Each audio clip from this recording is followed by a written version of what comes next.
Why do we want the Zelensky Kiev regime to regain these territories? I don't think it really matters, the territories themselves. It's just what they symbolize, to the extent that if we concede them to the Russians, the problem is that it's a concession and that we admitted that the Russians are a formidable force. And it's something that it seems like we cannot admit. There's a kind of perception of Russia that developed during the 90s when Russia was in chaos and was weak. And that perception just hasn't left us. It's something that it seemed like we're desperate to maintain.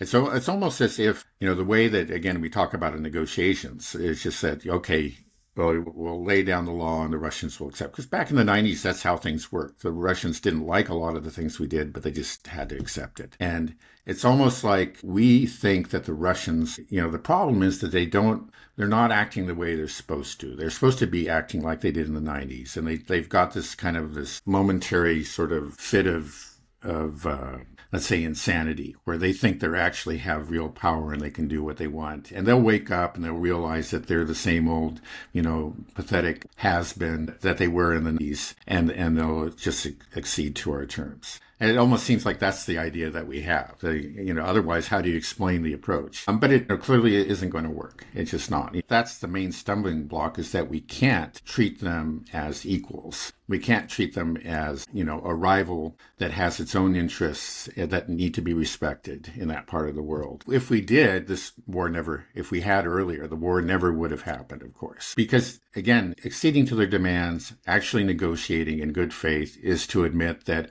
okay, they're actually, not just like an errant child that can be disciplined. That's so often the language that we use, malign Russian behavior, and we penalize them with economic sanctions or whatever. But no, they're a power in their own right. Their concerns have to be addressed and have to be worked out. We had made a decision, I think, starting back in the 90s, that we couldn't do that. We used to, it's different. We treated the Soviet Union very differently. And what the Russians are hoping is that the West will start treating them like they treated the Soviet Union, as a force that needs to be respected, even feared a little bit, not simply lectured and penalized.